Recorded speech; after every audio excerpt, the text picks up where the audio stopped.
오늘 저는 32절에 나타난 그 말씀의 내용처럼 마음 깊이 생각하고 교훈을 얻자, 마음 깊이 생각하고 교훈을 얻자라는 제목으로 하나님의 말씀을 좀 나누고자 합니다.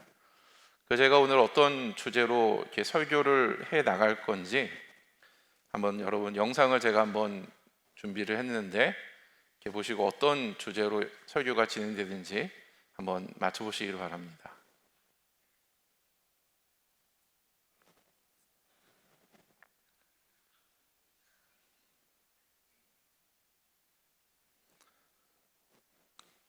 네, 오늘 설교의 주제가 뭘까요? 게으름입니다. 네, 감사하게도 제 아내가 이 영상을 제공해 주어서 제가 설교에 이렇게 쓸 수가 있었습니다. 우리는 오늘 게으름에 대하여서 마음 깊이 생각하고 함께 좀 교훈을 얻기를 원합니다. 오늘 우리가 함께 살펴보게 되는 본문은 게으른 사람에 대해서 이야기를 합니다. 오늘이 5월 1일이니까 2024년이 지난 지 벌써 4개월이 되었고 한 해를 이렇게 전체로 본다면 아직 반까지는 아니지만 저희가 중간 지점으로 열심히 달려가고 있죠. 그런데 우리는 그동안 어떻게 살았는지 한번 오늘 이 시간을 통하여서 돌아보는 계기가 되기를 바랍니다.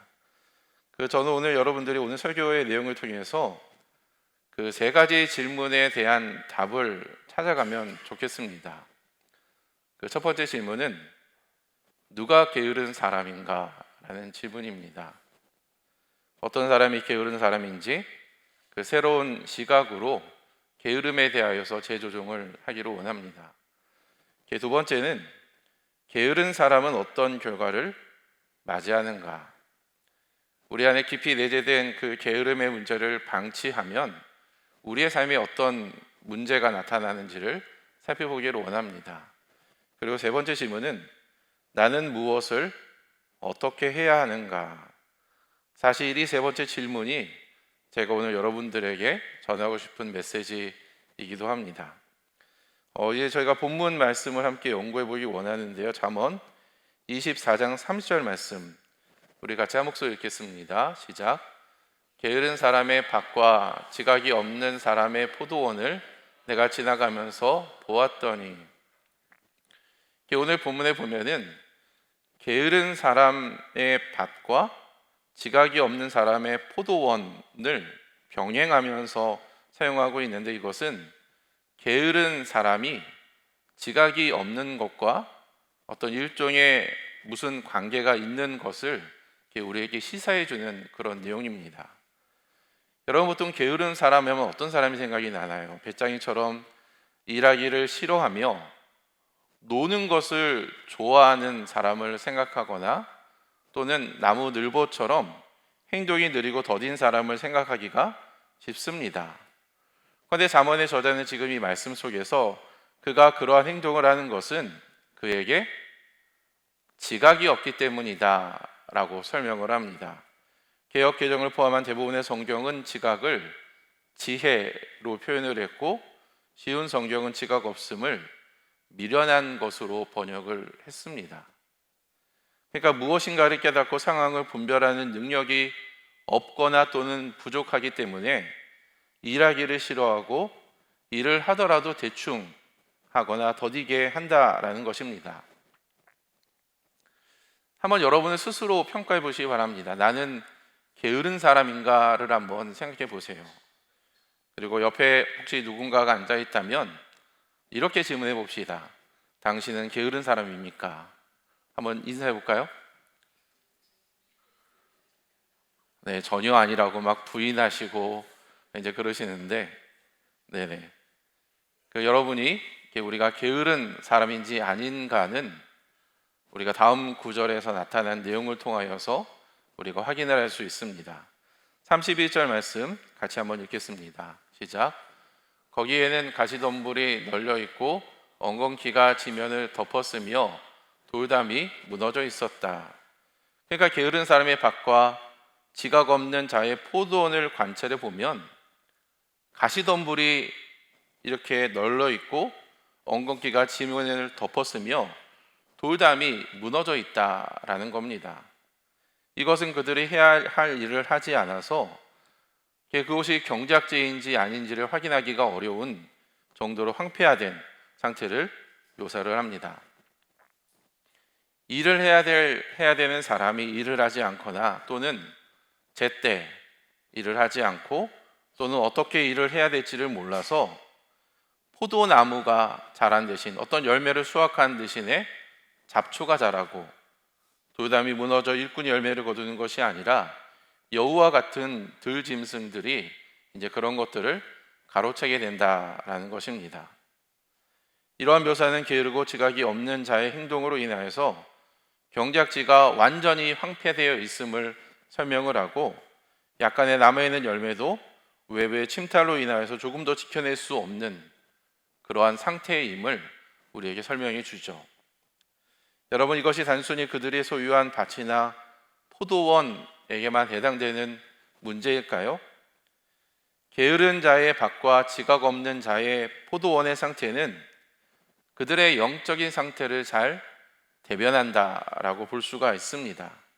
그러니까 게으름의 문제는 단순히 육체적인 어떤 문제뿐만이 아니라 영적인 해악이다라는 것입니다.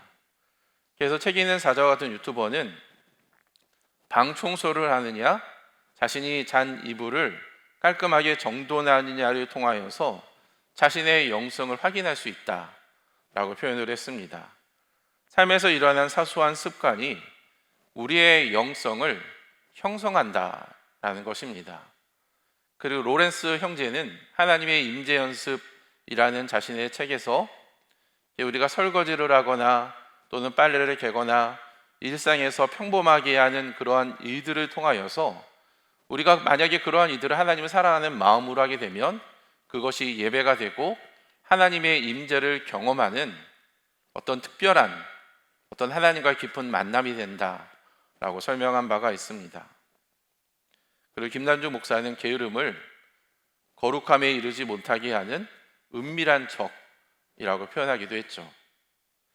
이어지는 본문의 내용은 이러한 게으름의 결과를 표현을 합니다. 한번 33절 말씀 한번 또 같이 한번 읽겠습니다. 시작. 조금만 더 자야지, 조금만 더 눈을 붙여야지, 조금만 더 팔을 베고 누워 있어야지 하면, 이 본문에는 3번이나 조금만 더라는 그런 단어가 반복이 되죠. 이 조금만이라는 단어는 자금 또는 시간적으로 잠시 동안의 의미입니다. 따라서 이 본문을 직역하면 조금의 잠, 조금의 졸음, 조금의 누워있음이 됩니다. 우리에게 익숙한 한국식으로 표현하면은 5분만이 되는 거죠. 5분만 더 자고 5분만 그냥 있는 그대로 그냥 나를 그냥 내버려 두고 5분만 더 누워 있는 것입니다. 그런데 이러한 조금의 차이가 어떤 결과를 맞이하게 할까요? 34절 말씀 같이 한번 읽겠습니다. 34절입니다. 시작. 가난이 강도처럼 들이닥치고 빈곤이 방패로 무장한 용사처럼 달려들 것이다. 여러분, 이 표현은 게으른 자, 곧 직업 없는 자는 가난과 빈곤이 피할 수 없는 불가항력적인 힘으로 우리에게 다가온다라는 것을 강조한 표현입니다. 그래서 잠언의 저자는 이것을 보고 마음 깊이 생각하고 교훈을 얻으라 라고 우리에게 권면을 하고 있는 것입니다. 우리는 오늘 설교를 통하여서 이 게으름의 문제에 대하여서, 게으름의 해법에 대하여서 마음 깊이 생각하고 교훈을 얻어야 될 줄 믿습니다. 그 설교의 황태자라 불리는 찰스 스펄전은 이런 말을 했습니다. 매사에 진지하고 깊게 생각하는 훈련만 되어 있으면 우리는 어느 곳이든 가르침을 얻을 수 있다. 땅에서, 바다에서, 공중에서 책들을 읽고 설교를 들을 수 있을 것이며 모든 살아있는 짐승, 그리고 새, 물고기, 곤충, 그리고 땅에서 자라는 모든 유용한 혹은 무익한 것들을 통하여서 배울 것이다. 마음 깊이 생각하면 우리는 삶에서 일하는 모든 것을 통하여서 교훈을 얻을 수 있다라는 것이죠. 그렇다면 우리는 이 본문의 내용을 통해서 어떤 교훈을 얻을 수 있을까요? 저는 게으름과 관련하여서 세 가지 적용점에 대해서 함께 좀 나눠보기를 원합니다. 첫째는 분명한 목표를 가지고 살아야 된다라는 것입니다. 우리가 게으름에서 벗어나려면 그냥 단순히 열심히 사는 것이 아니라 내가 무엇을 해야 되는지, 내가 어떻게 살아가야 되는지에 대한 분명한 목표를 늘 생각하고 있어야 된다라는 거예요. 30절 상반절 말씀 제가 한번 읽겠습니다. 게으른 사람의 밭과 지각이 없는 사람의 포도원을. 여러분, 여기에 보면은 게으른 사람은 지각이 없는 사람, 지혜나 분별력이 없는 사람이다라는 것들을 암시해 줍니다. 그러니까 게으른 사람은 단순히 행동이 좀 덜 뛴, 좀 느린 어떤 그런 사람이 아니라 지각이 없는 사람, 분별력이 없는 사람, 삶의 목표가 없는 사람입니다. 이러한 내용은 잠언 26장 14절에도 나타나 있습니다. 함께 또 한번 읽습니다. 시작. 문짝이 돌적이를 따라서 도는 것 같이 게으른 자는 침상에서 구른다. 여러분, 이 본문에 보면은 게으른 사람은 문짝이 돌적이를 따라서 도는 것 같이 침상에서 구른다라고 했습니다. 여러분, 돌적이가 뭔지를 아십니까? 아마 대부분의 분들은 모르실 텐데 아마 인현욱 집사님이나 또는 이제 우리 담임 목사님 정도가 되면 아시고 대부분은 모르실 건데, 돌적이는 지금 그림에서 보는 것처럼 이제 그 문짝을 문설주에 달아 놓는 데 필요한 연결고리, 그러니까 우리가 지금 쓰는 단어는 경첩 정도로 이해를 하면 될 것 같습니다. 그러니까 게으른 사람은 이 문짝이 경첩을 따라서 정해진 궤도를 도는 것처럼 분명한 목적이나 어떤 방향성이 없이 그냥 침대에서 이리 구르고 저리 구르는 것처럼 반복된 패턴을 그냥 매일 일상처럼 하게 된다라는 그런 의미입니다. 이런 패턴이 매일 일어나죠. 아침에 일어나서 밥을 먹고 밥을 먹은 다음에 회사에 나가서 또 학교에 가서 일을 하거나 공부를 하고 다시 돌아와서 밥을 먹고 TV 보다가 자고 또 다음날 이러한 패턴이 늘 반복이 된다라는 것입니다. 물론 우리 중에는 열심히 사는 사람들이 많습니다. 제가 얼마 전에 신방을 갔던 어떤 분은 퇴근을 평균 11시에 한다라고 했고요. 또 제가 지금 1:1 양육하고 있는 어떤 분은 자신은 매일 새벽 4시에 일어나서 하루를 시작한다라고 이야기를 했습니다. 어느 누가 이런 분들에게 게으르다라고 말을 할 수가 있겠습니까? 이런 분들에게 아까 말한 것처럼 당신은 게으른 사람입니까? 라고 묻는다면 아마 상대방은 굉장히 불쾌해하면서 그것을 완강하게 거부할 거예요. 난 아니라고, 당신이나 똑바로 하라고, 아마 그렇게 반응하지 않을까요? 그런데 여러분, 성경의 가르침에 따르면 아무런 목적도 없이 그저 열심히 사는 사람은 바로 그 사람이 게으른 사람이 됩니다. 문짝이 돌적이를 따라 아무리 빨리 움직이고 굉장히 많은 횟수를 움직인다 한들 그것은 돈이라는 행복의 반복일 뿐 아무런 거기에는 의미가 없습니다. 여러분, 침대에서 이리 구르고 저리 구르는 그런 사람을 향하여서 당신은 참으로 열심히 움직이는군요, 당신은 빨리 움직이는군요, 뒤집었다가 엎었다가 당신 참 잘하는군요 라고 말을 하지 않지 않습니까? 만약 여러분의 남편이 그런 행동을 한다면 아마 아내들은 가만히 있지 않을 거예요. 나가! 하면서 이렇게 무슨 말들을 하겠죠. 물론 게으른 사람도 꿈이나 목표는 있습니다.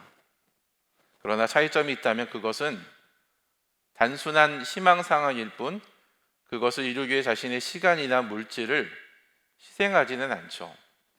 목표는 있는데 이제 그것에 대해서 시간을 투자하거나 뭔가를 배우거나 어떤 행동을 액션을 취하지 않는다라는 겁니다. 그리고 게으른 사람은 핑계가 많습니다. 목표가 있다 한들 그것을 하지 못하게 만드는 수많은 이유가 있다라는 거예요. 잠언 22장 13절엔 재미있는 표현이 있는데 한번 같이 한번 읽겠습니다. 시작. 게으른 자는 말하기를 사자가 밖에 있은즉 내가 나가면 거리에서 찢기겠다 하느니라. 여러분, 요즘 시대는 과학이 발달되고 또 온라인이 많이 이렇게 보편화되고 일반화되어서 우리가 어디서든, 우리가 재택 근무를 하든 또는 카페에서 일을 하든 우리는 일을 할 수가 있어요. 그런데 이 글을 쓰던 당시 이제 농경 사회에서는 밖으로 나가지 않으면 아무런 일도 할 수 없었습니다. 집안에서는 농사일도 할 수 없었고 장사도 할 수 없었기 때문이죠. 그런데 이 사람이 내가 일을 하지 못하겠다라는 이유를 들어보면 가관입니다. 밖에 사자가 있을 수 있다라는 거예요. 밖에 사자가 있을 수 있으니 내가 나가서 일을 하지 못하겠다. 내가 지금 나가면은 바깥에 비가 올 것 같고 눈이 올 수도 있고 내가 일하러 나가다가 교통사고를 만날 수도 있고 내가 일어나다가 무슨 강도를 만날 수도 있고 사기를 당할 수 있으니 나는 못하겠다라고 말을 하는 것입니다. 여러분, 벌써 5월입니다. 아마 여기 계신 모든 분들은 2024년 새해를 맞이하면서 개인적인 또는 영적인 어떤 목표들을 세우실 것이다 라고 저는 생각을 합니다. 지금의 모습을 한번 돌아봅시다. 혹시 목표는 세우기는 했지만 이런저런 핑계를 대면서 목표 없이 그저 반복적인 패턴을 이렇게 지내고 있는 것은 아닙니까? 우리가 게으름에서 벗어나 하나님께서 기뻐하는 삶, 열매 맺는 삶을 살려면 아까 안신호 목장님께서 무엇이 하나님의 뜻인지를 분별하라고 이렇게 기도를 하셨는데 우리가 정말로 지각 있는 그런 행동으로 내가 어떻게 하는 것이 하나님이 정말로 기뻐하는지를 우리가 진지하게 고민하고 그러한 생각에 합당한 성령께서 우리의 마음에 주시는 그러한 생각에 따라 삶의 목표를 우리가 분명하게 세워야 된다라는 것입니다. 여러분의 삶의 목표는 무엇입니까? 여러분은 그것을 위해서 지금 무엇을 하고 계십니까? 저는 1:1 양육을 하면서 제 삶의 목표를 공개적으로 여러 번 공유를 했는데 제 삶의 목표는 좋은 목사가 되어서 교회를 건강하게 세우는 것입니다. 제 삶의 모든 시간과 일정과 물질은 만남은 이 목표를 중심으로 돌아간다라고 해도 과언이 아닙니다. 이 목표를 가지고 둬야 될 것들은 더하고 빼야 할 것들은 과감하게 빼고 있습니다. 여러분, 우리가 무엇을 하느냐보다 어떤 사람이 되는가가 중요하듯이 우리가 단순히 열심히 사는 것보다 무엇을 위해 사는가가 훨씬 더 중요합니다. 이거 제가 만든 문장이 멋지지 않나요? 네, 한번 같이 한번 읽어볼까요? 함께 있습니다. 시작. 무엇을 하느냐보다 어떻게 삶이 되는가가 중요하듯이 단순히 열심히 사는 것보다 무엇을 위해 사는가가 훨씬 더 중요하다. 우리 지난주에 저희 담임 목사님께서 하나님은 우리의 행복보다 거룩함을 더 원하신다라는 멋진 표현을 말씀해 주셨는데 여러분, 우리가 단순히 열심히 사는 것, 부지런히 사는 것 물론 중요하죠. 우리는 열심히 살아야 됩니다. 그런데 열심히 사는 것보다 더 중요한 것은 우리가 왜 사는가, 우리가 무엇을 위해 사는가, 내가 지금 무엇을 위해서 내 이 한 번밖에 없는 이 귀한 시간과 나의 에너지를 투자하는가를 우리가 진지하게 고민해 볼 필요가 있다라는 것입니다. 우리는 이것을 마음 깊이 생각하고 교훈을 얻어야 됩니다. 두 번째 나누고 싶은 교훈은 이것입니다. 상황을 관찰하고 결과를 예상할 수 있어야 된다라는 것입니다. 지금 나의 삶 가운데 일어나는 여러 가지 상황을 관찰하고 이런 것들을 계속하면 어떤 일들이 일어나는지에 대한 예상을 할 수 있어야 된다라는 거예요. 30절 후반절과 31절 말씀 제가 읽습니다. 내가 지나가면서 보았더니 거기에는 가시덤불이 널려 있고 엉겅퀴가 지면을 덮었으며 돌담이 무너져 있었다. 제가 이 본문을 보면서 주목한 부분은 제가 빨간색으로 강조한 것처럼 내가 지나가면서 보았다라는 것입니다. 그러니까 저자는 탁상 공론을 하는 관리자처럼 서류만 보고 그냥 이렇게 생각한 것이 아니라 정말 상황이 어떤지를 현장에 나가서 자기가 직접 보았다라는 것입니다. 우리가 의미 없는 반복적인 패턴에서 벗어나 분명한 삶의 목표를 세웠다면 여러분, 우리가 말이나 어떤 생각으로만 그치는 것이 아니라 어떤 액션이 취해져야 되죠. 우리는 지나가면서 봐야 됩니다. 성경에 보면은 느헤미야라는 인물이 자신의 동족인 하나니로부터 예루살렘 성벽이 무너지고 성문들은 다 불에 타서 그 지방에 남아있는 사람들의 고생이 심하다라는 말을 듣습니다. 그 말을 들은 느헤미야는 자신의 옷을 찢으면서 하나님께 금식하며 기도하였고 아닥사스다 왕을 찾아뵙고 자신이 성읍을 다시 세우게 해줄 것을 부탁을 합니다.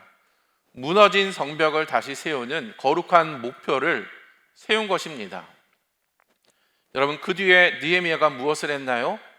그는 왕이 준 친서를 가지고 밤에 수행원 명령을 데리고 나가서 순찰에 나섰습니다. 무너진 상태를 말로만 들은 것이 아니라 상상으로 생각한 것이 아니라 자신이 직접 지나가면서 그것을 보고 관찰하고 정확하게 파악했다라는 것입니다. 여러분, 벌써 5월인데 내가 어떤 사람이고 어떤 상태에 있는지를 확인하려면 그동안 여러분이 맡은 밭과 포도원의 상태를 살펴보시면 됩니다. 한번 하나님이 여러분에 맡겨주신 가정의 상태를 한번 진단해 봅시다. 한번 하나님께서 여러분에 맡긴 부서와 목장의 상태를 한번 지나가면서 보시기 바랍니다. 시간을 내서 만나서 그들의 이야기를 한번 좀 들어보십시오. 뭐 이렇겠지 상상으로만 하는 것이 아니라 다른 사람의 말로만 듣고 판단하는 것이 아니라 우리는 직접 그들의 삶의 현장에 나아가 그들의 모습을 직접 관찰할 수 있어야 될 것입니다. 만약 여러분이 맡은 밭과 포도원에 여전히 가시덤불이 널려 있고 엉겅퀴가 지면에 덮였으며 돌담이 무너져 있다면 그것은 우리가 해야 할 일을 하지 않고 게으름을 피웠다라는 증거가 될 것입니다. 그런데 만약 관찰해 보았더니 가시덤불이나 엉겅퀴가 말끔히 잘 정리되어 있고 돌담들이 잘 세워져 있다면 그것은 한 해 동안 우리가 열심히 부지런히 거룩한 사명감을 가지고 살았다는 증거가 될 것입니다. 하나님은 우리에게 맡겨주신 밭과 포도원을 통하여서 우리를 평가할 것입니다. 여러분, 이 부분에서 제가 여러분들에게 당부드리고 싶은 것이 있습니다. 그것은 제발 엉뚱한 곳에 가서 에너지를 낭비하지 말라라는 것입니다. 하나님이 여러분 각자에게 우리에게 맡겨주신 밭과 포도원이 있는데 그거에는 전혀 신경 쓰지 아니하고 엄하게 다른 사람의 밭과 다른 사람의 포도원에 가서 일을 하고 있다면 여러분 그것이 무슨 소용이 있겠습니까? 아무리 열심히 일한들 저 사람 참 부지런하다, 저 사람 참 의미 있는 일을 하고 있다 라고 우리가 과연 말을 할 수 있겠습니까? 남의 가정에는 잘하는데 내 가정을 돌보지 않는다면 우리는 그 사람에게 부지런하다라고 말할 수 있겠습니까? 외부 사역은 잘하는데 내 가정과 나의 교회와 나에게 속한 하나님께 나에게 맡긴 그 한 사람에게 우리가 집중하지 않는다면 그것이 과연 좋은 목자, 좋은 교사, 좋은 사역자라고 우리는 말을 할 수가 있겠습니까? 우리는 하나님께서 우리에게 맡겨주신 밭과 포도원에 최선을 다하여서 하나님께 영광을 돌려야 될 것입니다. 이런저런 핑계 대지 맙시다. 하나님은 우리에게 맡겨주신 밭과 포도원을 통하여서 우리를 평가할 것이고, 그런 우리의 삶을 통하여서 영광을 받기를 원하십니다. 마지막으로 나누고 싶은 교훈은 아주 작은 습관의 힘을 키워야 된다라는 것입니다.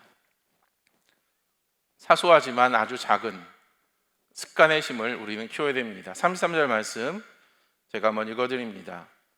조금만 더 자야지, 조금만 더 눈을 붙여야지, 조금만 더 팔을 베고 누워 있어야지 하면, 여러분, 이 조금의 차이가 게으르고 지각이 없는 자에게 가난과 빈곤을 안겨주었습니다.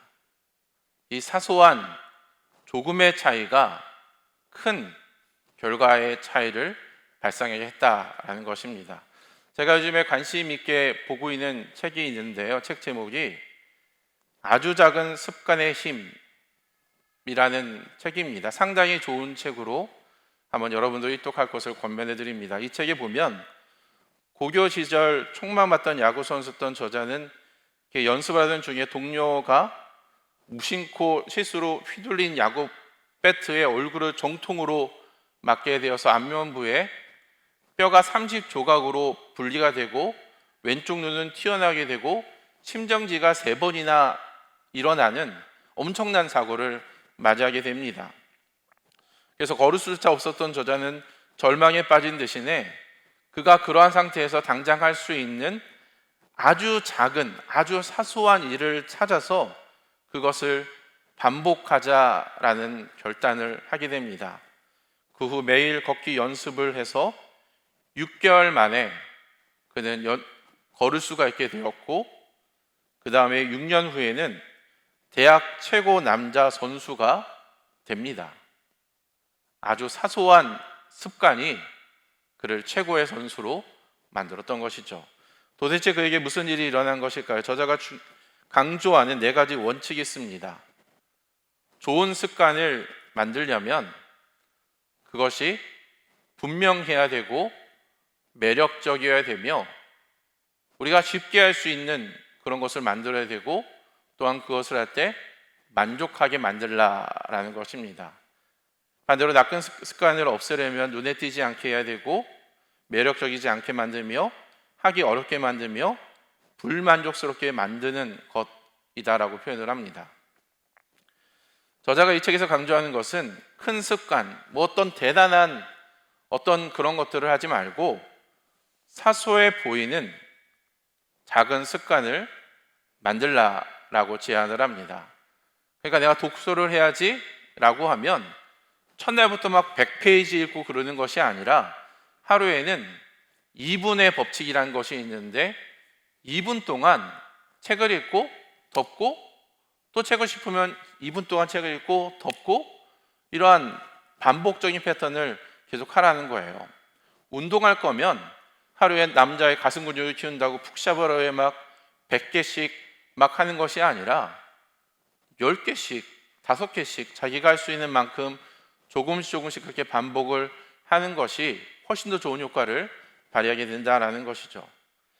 저는 이 내용을 이렇게 공부하고 이렇게 준비하면서 저에게 적용하고 싶은, 저에게 실천하고 싶은 어떤 그런 것들을 한번 생각해 보게 되었습니다. 그것은 새벽 기도가 끝나고 출근 전까지 잠을 자지 않는 것입니다. 여러분, 6시에 새벽 기도가 시작하니까 7시에 끝나잖아요. 그러면 7시에서 8시까지 저에게는 잠을 잘 수 있는 짧게는 30분에서 1시간이라는 시간이 있습니다.